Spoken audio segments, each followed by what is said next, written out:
A doctor ignored a dying inmate. What would you do if the person you once swore to heal begged you for help and you turned away? Would you call it duty? Would you call it professionalism? Or would you one day wake up and realize it was the worst mistake of your life? It was a cold Texas night, the kind that makes even concrete breathe. Inside the state correctional hospital, fluorescent lights hummed above steel beds. The halls smelled of bleach and medicine, a mix of life and death that never truly leaves you. Dr. Eleanor Hayes had walked those halls for more than 20 years. Every night, she told herself the same quiet promise. I treat the sick. I don't judge them. I don't get involved. That promise had kept her safe. Safe from pain. Safe from regret. Safe from remembering. That night, just past midnight, the buzzer sounded from the east wing, the hospice ward.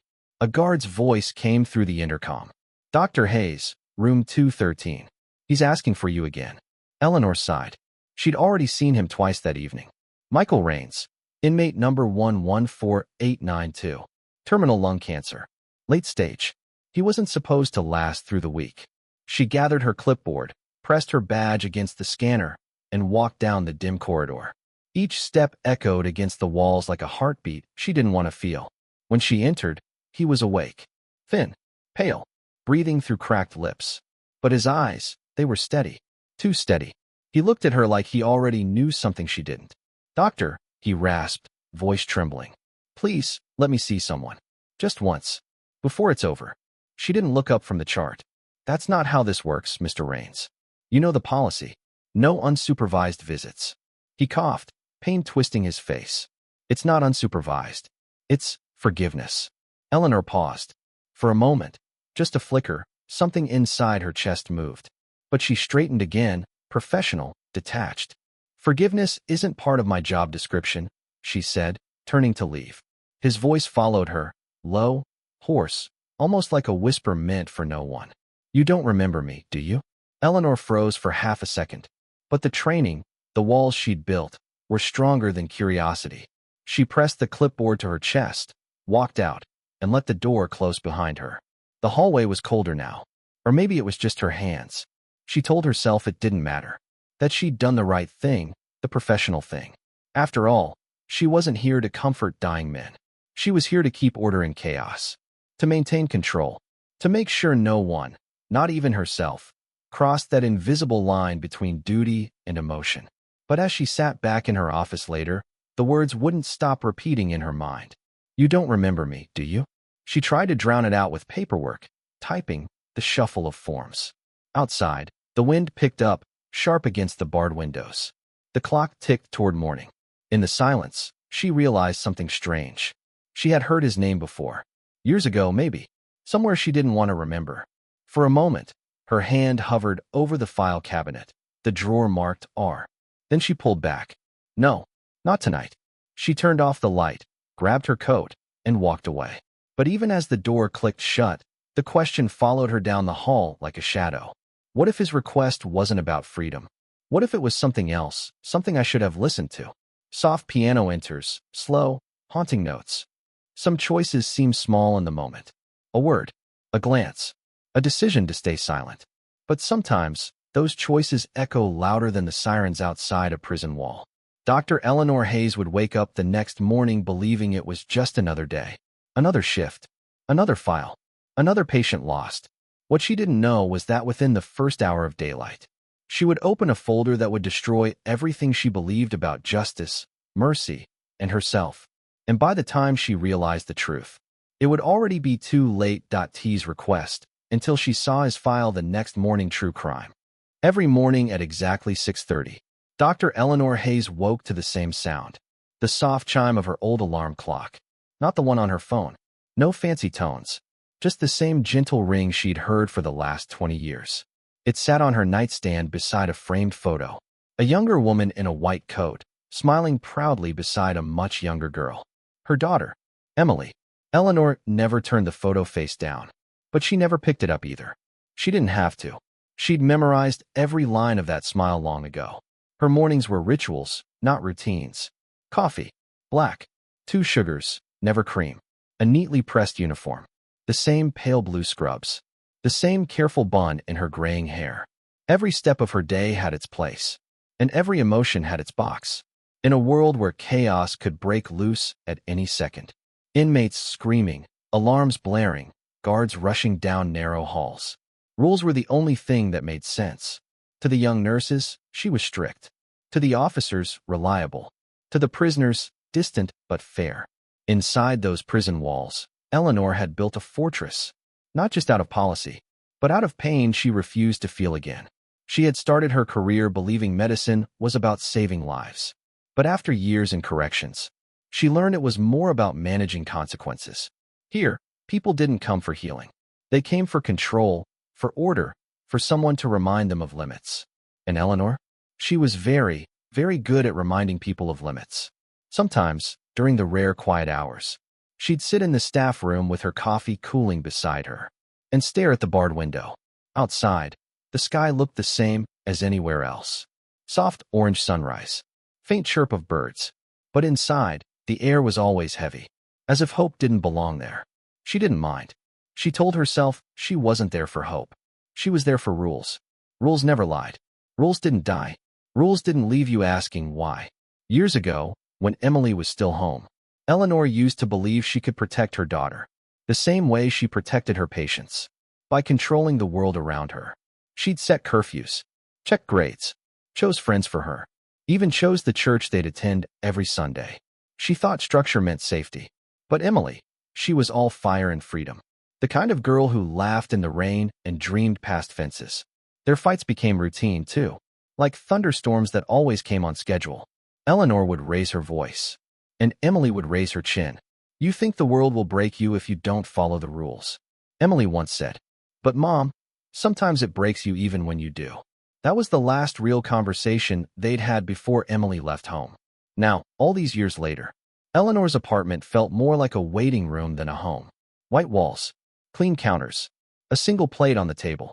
No music, just the quiet tick of that same alarm clock on the nightstand. She didn't talk much to neighbors, didn't have visitors. Her co-workers respected her, but no one really knew her. To them, she was Dr. Hayes. To herself, she was simply someone who had done what she was supposed to do. She followed every rule. She kept every line straight. She never made exceptions. And for years, she thought that was enough. But deep down, in the quiet moments before sleep, something always whispered at the edge of her mind. A question she never said out loud. If I did everything right, why does it still hurt this much? That night, the night before everything changed, she stayed late at the hospital. Her office light glowed behind a frosted glass door. The rest of the building silent except for the hum of ventilation. On her desk lay stacks of reports, test results, and that small metal nameplate that simply read, Drive E. Hayes, Chief Medical Officer. She'd earned that title through discipline, through sacrifice, through shutting every door that emotion tried to open. But when she closed her eyes, she saw the face of the dying inmate. Michael Raines. She saw the way his eyes had searched hers, not for pity, but for something else, recognition. And she heard his voice again. You don't remember me, do you? The question unsettled her. It didn't make sense. She'd treated thousands of inmates over the years. Why would one name matter now?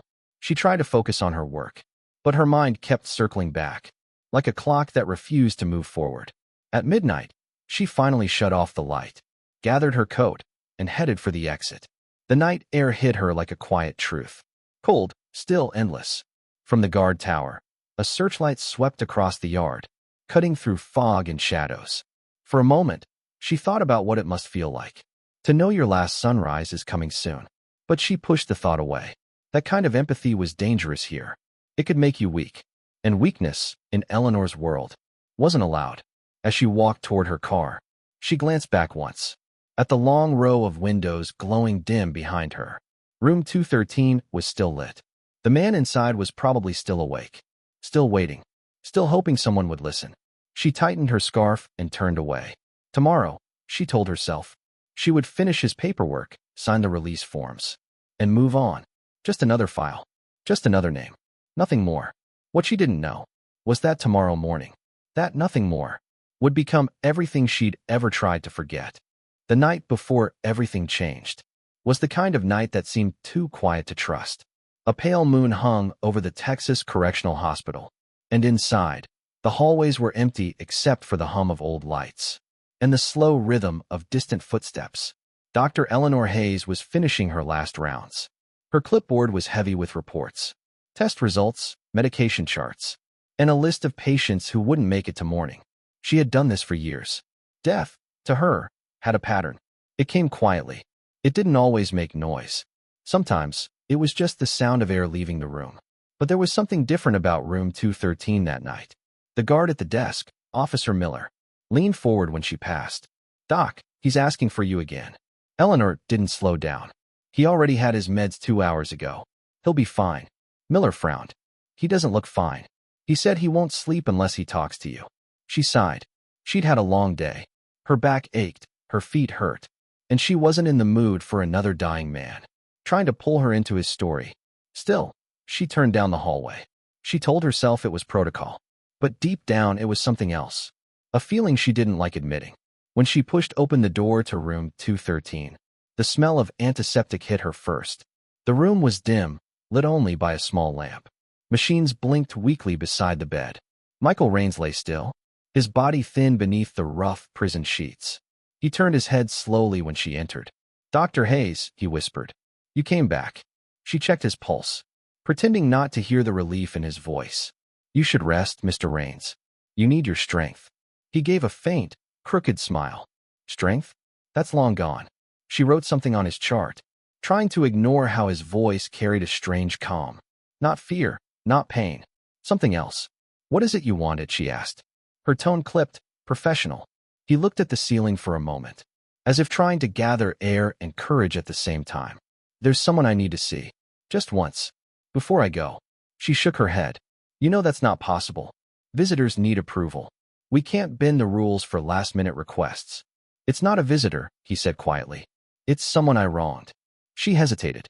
Something about the way he said it felt heavier than the air in the room. "We all wrong someone," she replied, trying to end the conversation. "Not like this," he said. "This one cost me everything." Eleanor folded her arms, leaning against the counter to keep distance. "Mr. Raines, if you're looking for forgiveness, you can speak with the chaplain in the morning." He turned his head toward her, his eyes sharp even through exhaustion. "Forgiveness doesn't come from chaplains, doctor. It comes from the people we hurt." Her heart skipped once, just once, but she didn't show it. Years of practice had taught her how to keep her face still. For a long moment, neither of them spoke. The only sound was the slow beeping of the heart monitor. Then, suddenly, Michael coughed. A dry, harsh sound that shook his whole body. Eleanor instinctively moved closer, adjusting his oxygen, checking his vitals. Old habits took over. When the coughing fit stopped, he reached for her wrist. His touch was surprisingly gentle. "You remind me of someone," he said softly. "She used to look at me the same way, like she'd already decided what kind of man I was." Eleanor pulled her hand away. "That's enough, Mr. Raines. You need to sleep." "I can't. Not until I say her name." She turned toward the door, but something about his tone, low, trembling, certain, made her stop. "Her name was Emily," he whispered. "Emily Hayes." The world seemed to tilt. The clipboard slipped slightly from her fingers, but she recovered quickly, forcing her voice steady. "I don't know what game you're playing, but using my last name doesn't make me care any more than I already do." He shook his head weakly. "It's not a game. I just wanted to tell you. I'm sorry." For a moment, she didn't move, didn't speak, didn't breathe. Her daughter's name, a name she hadn't heard spoken aloud in years, hung in the air between them like a ghost. She wanted to demand how he knew it. She wanted to tell him he was lying. But she didn't, because deep down, somewhere past the walls she'd built, she felt the smallest flicker of something she thought she'd buried. Fear. She cleared her throat, trying to sound calm. "You should rest now." And before he could answer, she turned and left the room. Outside, the corridor felt colder than before. Her heartbeat was too loud in her ears. She walked fast, almost running, until she reached her office. She shut the door, set the clipboard down, and stood there in the dark. The name Emily Hayes repeated in her head, over and over, like the ticking of a clock she couldn't stop. She opened the bottom drawer of her desk and pulled out an old, wrinkled photograph. A picture of her daughter, laughing in the sunlight, arms wrapped around a young man whose face she'd tried to forget. She stared at it for a long time.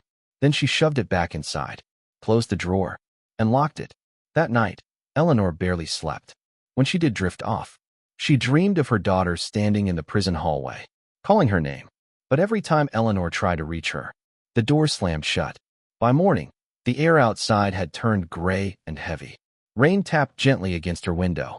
When she arrived at the hospital just after sunrise, her first task was to review the patient files from the night shift. The stack was high, but the one on top, the one with Rain's, Michael, room 213 typed neatly on the cover, was the one she picked up first. She opened it, tired eyes scanning the pages, and then she saw it. In neat, fading ink, under next of kin, was a name she hadn't seen in 10 years. Her hands began to tremble. The room spun. The clock on the wall ticked once, twice, and stopped.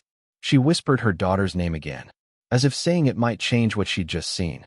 But it didn't, because in that moment, Dr. Eleanor Hayes knew the man she had ignored the night before was not just another patient. He was the last connection to the person she had loved and lost most in this world.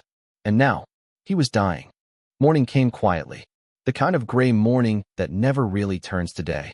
The rain had started sometime before dawn, and now it dripped steadily along the prison windows, like a heartbeat that refused to stop. Dr. Eleanor Hayes sat at her desk with her coffee, the same way she always did. Same mug, same routine, but something felt wrong. The air was heavier, like the walls were holding their breath. She tried to push it away. Just another morning, just another shift. That's what she told herself. But her hands trembled slightly as she sorted through the patient files stacked in front of her. One file sat on top, the same one she'd taken home in her mind all night. Michael Rains, room 213. She hesitated. Then she opened it. The pages were ordinary at first. Vitals, prescriptions, nurse reports from the night shift. All the things she had seen 1,000 times before. Then her eyes landed on a small, handwritten line. At the bottom of the page, next of kin, Emily Hayes. Her coffee cup slipped from her hand, spilling across the desk, soaking the corner of the file. She just stared at it. That name, her daughter's name, written in someone else's handwriting, in someone else's life. It couldn't be real. It couldn't be her Emily. But her body already knew what her mind refused to accept. She wiped the paper dry, fingers trembling. Her heart pounded so hard, she could hear it echoing in the empty office. She opened the next page. There was a note attached, a transfer form from years ago, prison intake, signed by Michael Rains. And there, in faded ink, was a section for emergency contact. It said simply, Emily Hayes, fiancé. Eleanor's breath caught in her throat. The room spun for a second, and she reached for the edge of the desk to steady herself. No, it had to be a mistake. A coincidence. There were plenty of Hayeses in Texas. It couldn't be her daughter, not her Emily. But deep down, she already knew. She closed her eyes, and suddenly she was back there. 10 years ago, in her kitchen, with Emily standing by the door, and a packed suitcase at her feet. You don't know him, Mom. You don't know what he's been through. Eleanor had stood there, arms crossed. The same cold tone she used at work. He's a convict, Emily. He's a mistake you don't have to make. But her daughter had only shaken her head, eyes full of fire and heartbreak. He's not the mistake, Mom. You are. And then she left. The last sound Eleanor remembered was the click of the door closing and the echo of her own words that she wished she could take back. The sound of footsteps outside the office pulled her back to the present. Nurse Kelly poked her head in. Morning, doctor. You okay? You look pale. Eleanor forced a small smile. Just didn't sleep well. Kelly walked closer, noticed the spilled coffee. Rough morning. You could say that, Eleanor murmured. The nurse hesitated, then said quietly, Room 213. He didn't make it through the night. The words hit harder than expected. Eleanor froze. When, around 4 a.m., he went peacefully. We did what we could. Eleanor nodded, but her mind was already somewhere else. The file, the name, the unanswered questions. Did he say anything before he passed? She asked. Kelly hesitated. He said, tell her I forgive her. The nurse frowned softly. We thought he was talking about a woman named Emily. But now, Eleanor looked down, pretending to read the chart again. But she couldn't focus. Her throat burned. That'll be all, nurse, she said quietly. I'll handle the report myself. When Kelly left, Eleanor sat there for a long time, listening to the rain, listening to her own breathing, trying to make sense of the impossible. How had her daughter's name ended up in this file? Why would this man, this dying prisoner, claim to be connected to her? And why did his eyes look so familiar? The night before, she opened the file again, reading every line as if it could change the truth. Every page felt heavier than the last. She reached the back of the folder and found something she hadn't noticed before. A folded note tucked inside the medical summary. Her name was written on the front, in shaky, uneven handwriting. For Dr. Hayes. Her fingers trembled as she unfolded it. The ink was smudged, but the words were still clear. I never meant for her to get hurt. I tried to tell you the truth, but no one would listen. If you're reading this, then I'm gone. Please know I kept my promise to her. No signature, but she didn't need one. She knew. It was from Michael. She sat back in her chair, tears pressing behind her eyes. For years, she had told herself she did everything right. That following the rules was the same as doing good. That control was safety. But now, all she felt was regret. She had turned away from a man begging for one last conversation. And now he was gone, along with the only chance to finally know the truth about her daughter. Outside her window, the rain began to fall harder. The sound filled the room, soft and endless. Eleanor closed the file slowly, her hand resting on top of it, like she could still feel a pulse there. In her mind, she could hear his voice again. You don't remember me, do you? Now she did, and she wished she didn't. She stood up, walked to the sink, and splashed cold water on her face. The reflection in the mirror looked older, smaller, and suddenly very, very tired. For the first time in a long time, Dr. Eleanor Hayes didn't know what to do next. The file sat open on her desk, edges still wet from spilled coffee, the ink beginning to blur. But even as the words faded on the page, their meaning only grew stronger. Because now she understood. The past she'd spent a decade trying to forget was sitting right there in front of her, asking her to listen. And this time, she couldn't walk away. Before there was Dr. Hayes, there was just Eleanor. And before the silence of her small apartment, there was laughter, the kind that fills every room, bright and stubborn and full of life. That laughter belonged to Emily, her only child, her whole world. Eleanor remembered the mornings first, the smell of pancakes, the way sunlight spilled through the kitchen window. Emily's hair always a mess, her face always dusted with freckles from weekends spent outdoors.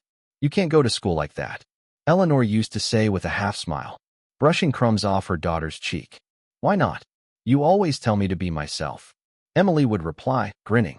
Even then, Eleanor knew her daughter was different. She had a softness that the world didn't always reward. She loved stray animals, old songs, and people everyone else had given up on. Eleanor worried about that. She'd seen too many good hearts crushed by bad choices. So she tried to protect Emily the only way she knew how, by building walls around her. It worked for a while, until high school. That was when Emily met Michael Rains. He was 2 years older, quiet, polite in a way that made people underestimate him. He had a small tattoo on his wrist that he tried to keep hidden, and eyes that carried more sadness than any teenager should.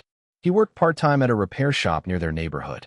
Eleanor had seen him once, covered in grease, handing Emily a milkshake like it was a secret. He's been through a lot, Mom, Emily said one evening, her voice hopeful. He just needs someone to believe in him. Eleanor frowned.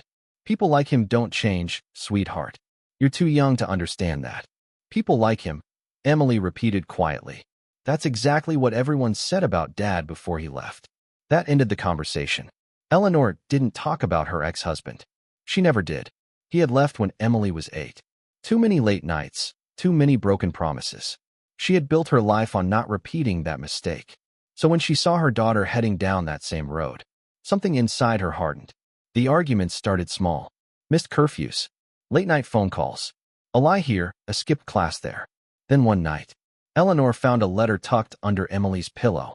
It wasn't meant for her, but she read it anyway. The handwriting was rough. The words careful. I know I'm not good enough for her, but she makes me want to be better. If you ever read this, please don't hate me. I just want to keep my promise to her, that no matter how dark it gets, I won't give up. Signed, Michael. Eleanor's hands shook as she read it.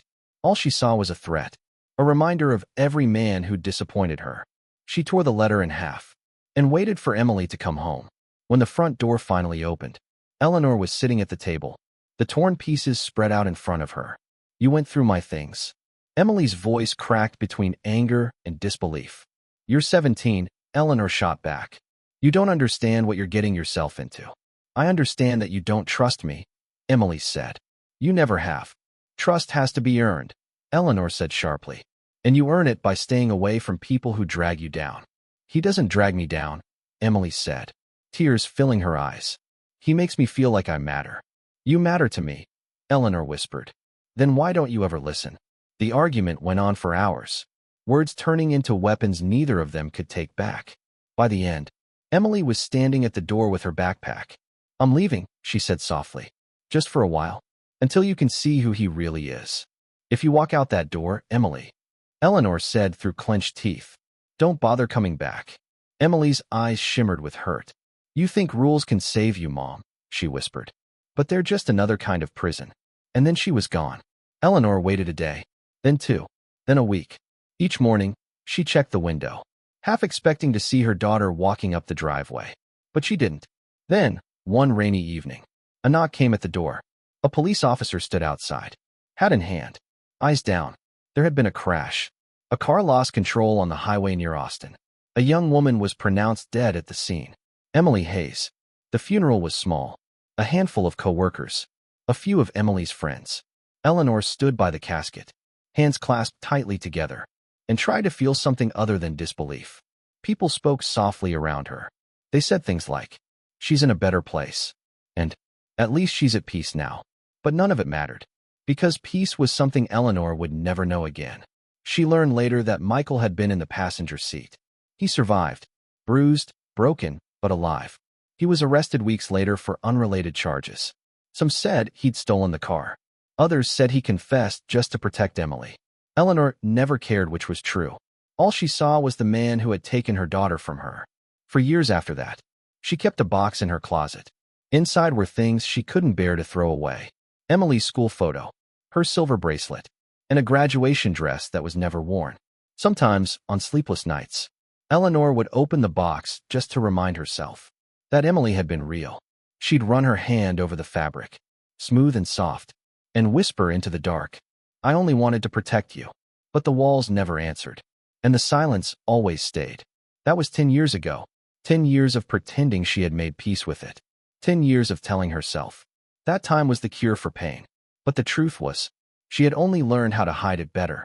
She had buried her grief beneath rules, schedules, and the safety of routine. Until yesterday. Until that file. Until the name Emily Hayes appeared again, as if time had folded in on itself and handed her the past she thought she'd buried. Now, sitting alone in her office, Eleanor could almost hear her daughter's laughter again. That bright, defiant laugh. The one that used to drive her crazy. The one she would give anything to hear one more time. Her chest ached. Her throat tightened. She looked at the file again, fingers tracing the edge of the paper, like it was a lifeline. For the first time in years, she whispered her daughter's name out loud. Emily. The sound of it broke something open inside her. She didn't know what was true anymore. Whether Michael had hurt her daughter, or tried to save her. Whether the story she'd told herself all these years was real or just easier to live with. But she knew one thing for certain. She couldn't keep hiding from it anymore. That morning, the doctor who had followed every rule realized that the one rule she had lived by, never looked back, had just been broken. Because sometimes, the past doesn't stay buried.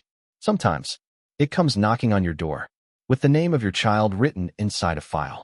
For most of her life, Dr. Eleanor Hayes had believed that answers came from evidence, charts, reports, facts that didn't bend or break. But now, staring at the file on her desk, she realized that the truth she was looking for wasn't written in any report. It was buried somewhere between the lines, between what she thought she knew and what she'd spent years refusing to see. The rain had stopped by late morning. The gray clouds outside the window began to thin, leaving streaks of pale light across the office floor. Eleanor sat there quietly, holding the folded note Michael had left behind. The words still echoed in her mind. "I never meant for her to get hurt. Please know I kept my promise to her." Every sentence pulled at a place inside her that she'd long tried to silence. She opened her desk drawer, took out the old photograph she'd hidden there for years. Emily at 17, smiling at something just out of frame. Her heart twisted. That same smile. That same light. And now the man connected to her death had written a letter filled not with excuses, but with sorrow. Eleanor stood, grabbed her coat, and walked down the quiet hall to the medical records office. Behind the counter sat Nurse Kelly, typing notes into a computer. "Kelly," Eleanor said softly, "I need to see everything we have on Michael Raines. Transfer papers, intake logs, anything." Kelly blinked in surprise. "That's a lot of paperwork, Doctor. You sure you want all that?" "Yes," Eleanor said, her voice firmer now. "Everything."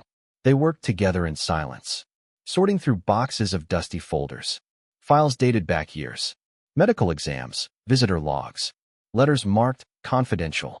Finally, Kelly handed her a small bundle tied with string. "These were archived 5 years ago. You might find what you're looking for in there." Eleanor took the bundle carefully, her hands trembling slightly. Back in her office, she untied the string and opened the first folder. Inside were pages from Michael's early prison records, intake photos, psych evaluations. One line caught her eye. "Inmate exhibits remorse, expresses desire for reconciliation with victim's family." Her breath caught. Reconciliation. That word again. She turned another page. A letter, dated years earlier, never mailed. It was addressed to Dr. Eleanor Hayes. Her throat tightened as she began to read. "I don't expect you to forgive me. I wouldn't forgive me either if I were you. But please know, I didn't take your daughter's life. I tried to save her. She was driving that night. She'd been crying. She wanted to come home.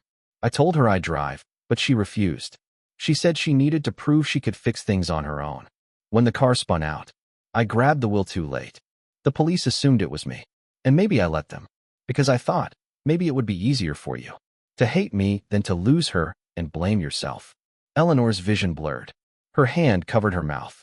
The words swam on the page, but she couldn't stop reading. "I never told anyone. Not because I wanted to hide, but because I wanted you to live in peace. I thought silence would protect you. It didn't." She dropped the paper on the desk, her chest rising and falling in short, uneven breaths. All these years, all the anger, all the blame, and all along, she'd been hating a man who had been trying to carry her guilt for her. A soft knock on the door made her jump. It was Kelly again. "Doctor, sorry to bother you. There's something else you might want to see." She handed over a small envelope. It was in the nurse's log from years back, marked "Return to Family," but it was never claimed. Eleanor opened it carefully. Inside was a single Polaroid photo. Emily and Michael, standing outside a church, both smiling, sunlight spilling across their faces.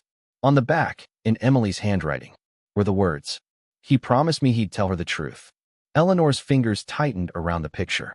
Her heart ached in a way she hadn't felt in years. The rest of the day passed in a blur. Paperwork, calls, meetings. None of it mattered anymore. By late afternoon, she found herself walking down to the infirmary, past the rows of empty beds. Michael's room was still there, the sheets stripped clean, the walls bare. She stepped inside, closed the door behind her, and stood in the quiet. The air still held a faint trace of medicine and something else, a kind of stillness that felt almost sacred.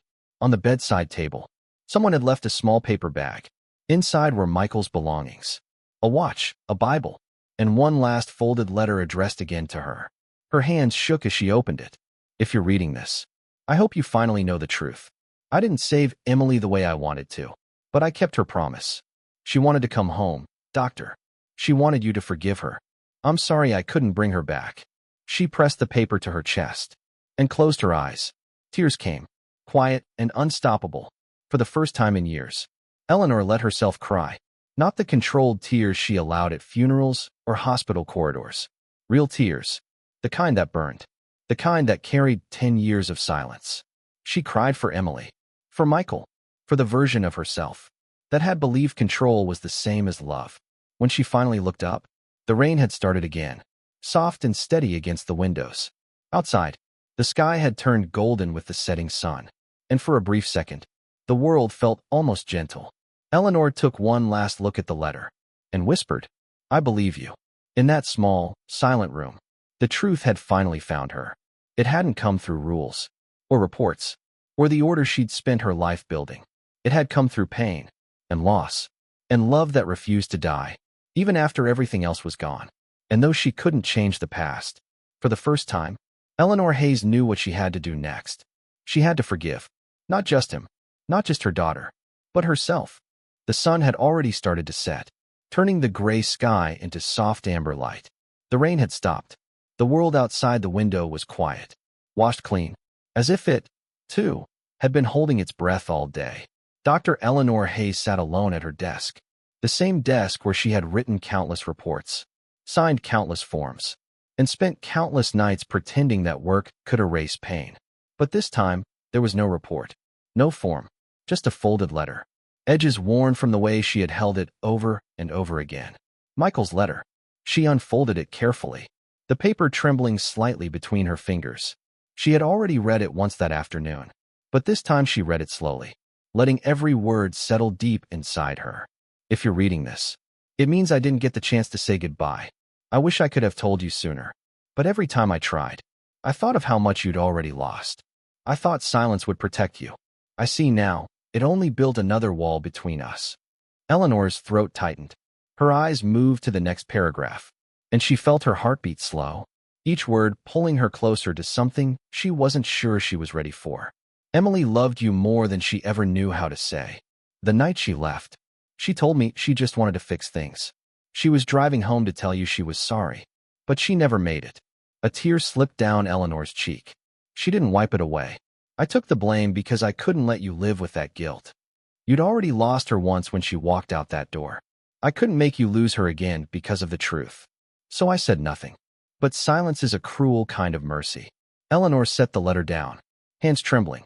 Her breathing came shallow, the kind that comes when you've been holding back for too long. All those years of anger, of blaming him, of building her life around a story that wasn't true. Now she saw it clearly. He hadn't stolen her daughter from her. He had tried to give her peace, and she had turned away. She reached for her pen and a clean sheet of paper. The room was quiet except for the faint ticking of the clock, the same clock that had marked every moment of her controlled, ordered life.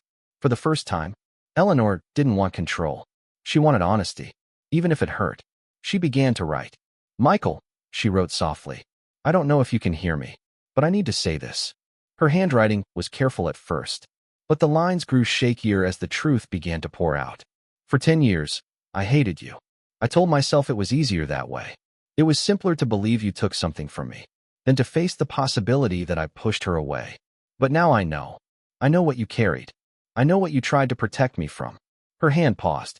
She took a deep breath, feeling tears gather again. You didn't destroy my family, Michael. You tried to save it. You gave me the one thing I couldn't give myself. The truth. She looked at the photo of Emily on her desk. That same bright smile. The one that used to fill their little house with warmth. I forgive you, she wrote slowly. And I hope, wherever you are, you can forgive me too. She set the pen down and closed her eyes. For a long time, she just sat there, listening to the stillness. It wasn't peaceful yet. Forgiveness never came easy. But for the first time, the silence didn't feel like punishment. It felt like space, like something new could finally breathe there. When the sun dipped below the horizon, Eleanor stood up and walked to the infirmary one last time. The halls were mostly dark now, lit only by the soft yellow glow of a few scattered lamps. Room 213 was empty, the bed neatly made, as if no one had ever been there at all. She placed her letter on the pillow, beside a single white rose she had picked from the garden outside. Then she whispered, so softly it almost disappeared into the quiet. Thank you for taking care of her. Her voice broke a little on the last word, but she didn't stop. And thank you for taking care of me, even when I didn't deserve it. She turned to leave, but then she saw the Bible on the bedside table. Michael's Bible, the same one that had been found among his things. She picked it up, opened it at random, and there, between two worn pages, was another note. Short, simple, written in the same shaky hand. Forgiveness is not the end of pain. It's the beginning of peace. Eleanor smiled through her tears. For the first time in years, the ache in her chest didn't feel like a wound. It felt like healing. As she left the infirmary, the hallway lights flickered softly, casting a warm glow against the gray walls. Outside, the night sky had cleared. A few stars began to show, small and faint, but real. She walked to her car slowly, the cool air brushing against her face. Somewhere deep inside, she felt lighter, not because the pain was gone, but because she had finally stopped running from it. That night, in a quiet Texas prison, a doctor who had followed every rule, finally broke one. She let her heart lead. She chose forgiveness. And for the first time in a decade, she found something she thought she'd lost forever. Peace. Morning came softly. The kind of morning that doesn't ask for anything. No rush. No noise. Just stillness. Dr. Eleanor Hayes stood in front of the small mirror in her apartment. Her reflection looked older than she remembered. Eyes a little heavier. Lines a little deeper. But there was something different too. Something gentle. Something almost peaceful. On the kitchen table behind her lay the letter she'd written to Michael the night before. Beside it, a small white envelope, with her daughter's name written across the front. Emily. She didn't know where to send it. Didn't know if heaven had an address. But she needed to write it anyway. Because some goodbyes weren't for the dead. They were for the living who had been waiting too long to let go. The drive to the cemetery was quiet. The roads were slick from rain. And the world outside the windshield was still half asleep. She had been there only once before. The day they buried Emily. After that, she couldn't bring herself to return. Too much pain. Too many memories she wasn't ready to face. But now, 10 years later, it felt like time. When she arrived, the sky was pale and open. A thin mist hovered over the grass, and the air smelled like wet earth and lilies. She walked slowly, the sound of her footsteps soft against the ground. Her hand brushed the tops of wildflowers that had grown between the stones. When she found the grave, she stopped. The headstone was simple, just a name, 2 dates, and a small engraving that read, "Forever loved." Her chest tightened. For a moment, she couldn't breathe. She knelt down, her hand resting on the cold stone. "Hi, sweetheart," she whispered. "It's been a long time." Her voice trembled. The words caught somewhere between guilt and relief. "I don't know what to say. I thought I'd forgotten how to talk to you." She took a deep breath, and for a while, she just sat there, listening to the wind move through the trees, feeling the sun warm her face. Finally, she reached into her bag and pulled out 2 envelopes. One for Emily, one for Michael. She placed them side by side on the grass. "You both deserved better than silence," she said softly. "You deserved someone who listened." Her eyes filled with tears. "I spent so many years trying to be strong. But all that time, strength just meant pretending I wasn't hurting. I was wrong." She closed her eyes and let the tears come. Slow, quiet, honest. They weren't the tears of the woman who'd lost control. They were the tears of someone, finally brave enough to feel again. A gentle breeze passed through the cemetery, lifting the corner of one envelope just slightly. Eleanor smiled. For a moment, it felt like an answer, like someone was listening. She whispered, "I forgive you, Emily, and I forgive myself." Then, after a pause, "Tell him I said thank you." The afternoon light softened as she sat there, thinking about all the years between then and now, all the birthdays she'd missed, all the moments she tried not to remember. She realized something simple. Forgiveness didn't erase pain. It just made room for love to exist beside it. And maybe that was enough. When she finally stood, her knees ached, but her heart felt lighter. She looked at the letters one last time and whispered, "Goodbye, my loves." Then she turned and began walking back toward the car. Each step felt different. Not heavier, not lighter, just real.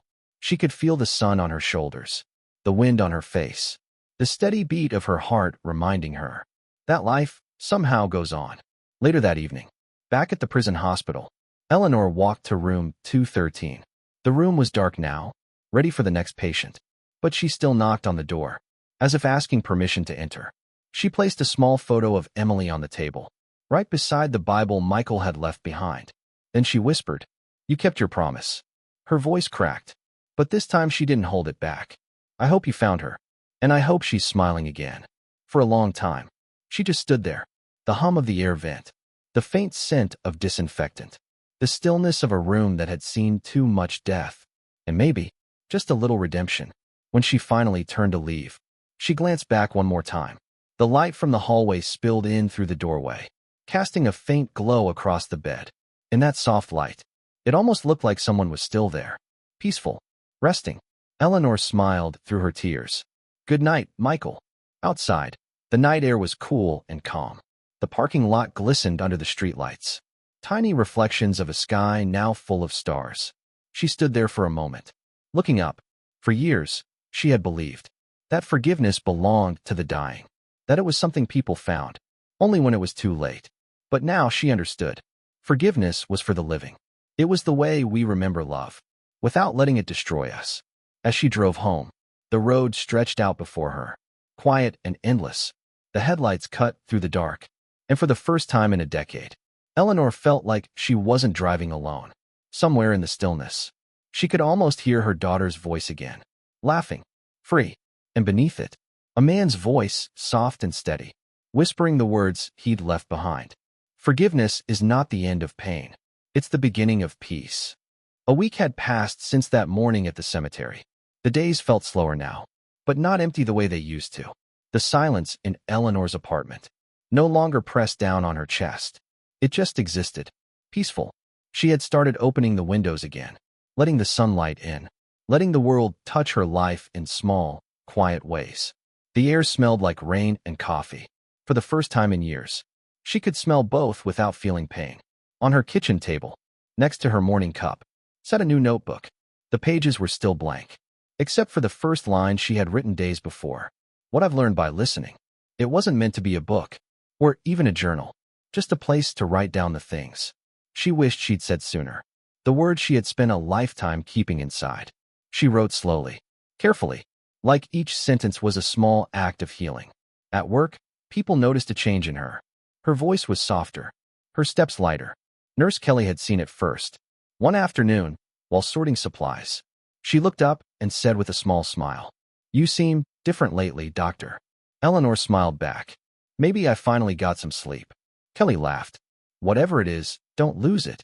"I don't plan to," Eleanor said, her tone gentle, but sure.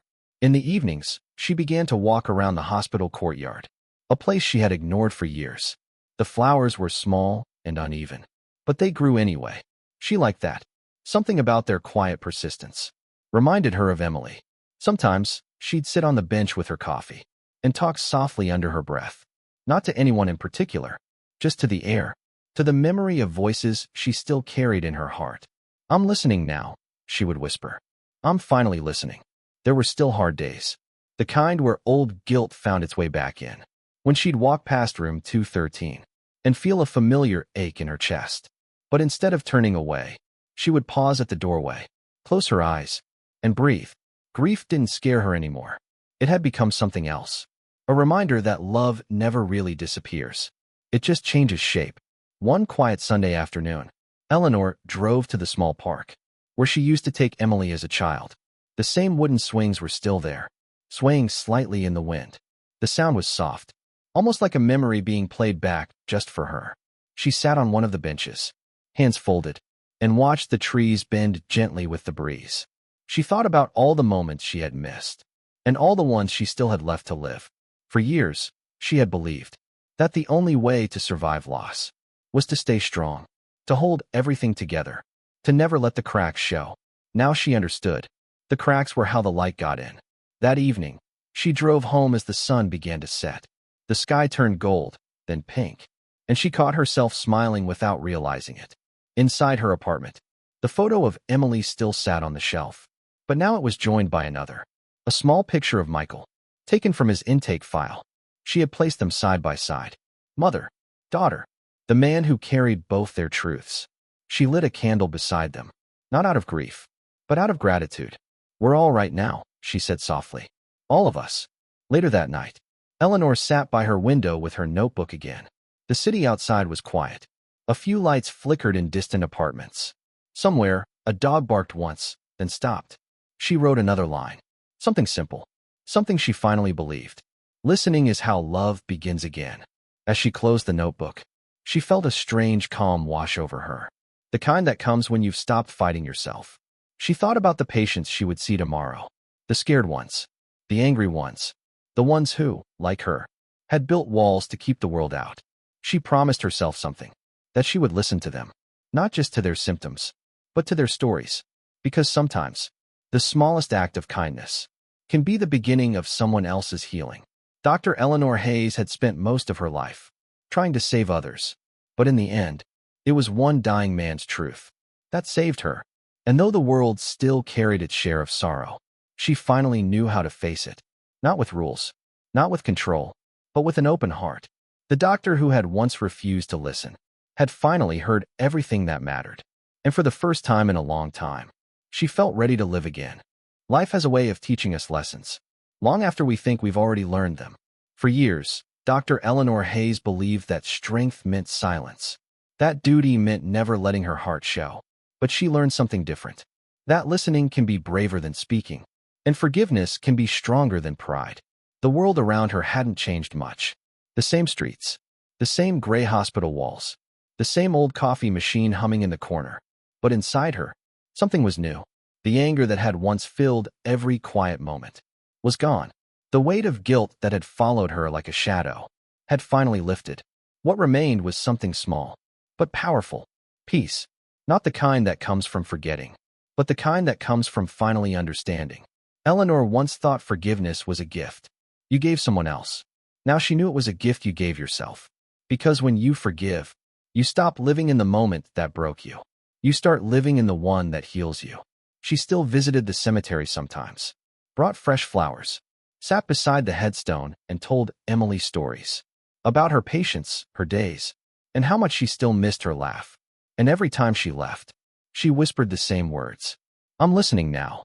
At work, the nurses had started calling her the calm one. It made her smile, because they didn't know the storms she'd walked through. To earn that calm, when a new nurse came to her one afternoon, frustrated with a difficult patient, Eleanor just said quietly, sometimes people don't need fixing. They just need to be heard. The nurse nodded slowly, and in that moment, Eleanor saw a little bit of herself in the young woman. Strong, guarded, trying so hard to be perfect. She hoped she'd remember that one day, when life got heavy, she'd choose to listen too. Soft strings join the piano, deep and warm. If you've carried pain for too long, you know how heavy it gets. It seeps into your days. It hides in your laughter. It makes you forget how to feel safe in your own heart. But healing doesn't come from pretending it isn't there. It comes from turning toward it, from facing the truth, no matter how hard it is to look at. And maybe that's the message of Eleanor's story, that no matter how long it's been, no matter what's happened, it's never too late to listen, to say the words you never said, to forgive the ones who hurt you, to forgive yourself for not knowing how to do it sooner. She used to think she'd failed her daughter. Now, she understood that love had simply outlasted her mistakes. Because real love always does. When you love someone deeply, they never really leave you. They live on, in your memories, in the lessons they left behind, in the quiet ways they still shape who you are. And maybe that's enough. Music softens, a single piano melody carrying forward. If this story touched something in you, if it reminded you of someone you've lost, or someone you still need to forgive, take a moment, breathe, listen, and maybe, when you're ready, say what needs to be said, even if they're not here to hear it. Because sometimes, saying it out loud is how you set yourself free. Forgiveness doesn't change the past, she once wrote in her notebook, but it changes the way the past lives inside us. If Eleanor's story moved you, please take a moment to like this video and share it with someone who might need to hear it today. You never know. Your act of sharing could be the start of someone else's healing. And if you believe, like Eleanor did, that love, truth, and redemption still matter in this world, then stay with us. Subscribe for more real-life stories about ordinary people finding extraordinary strength in the moments that almost broke them. Because in the end, every story worth telling is a story about finding our way back to love, to truth, to ourselves. And sometimes, all it takes to begin is to finally listen.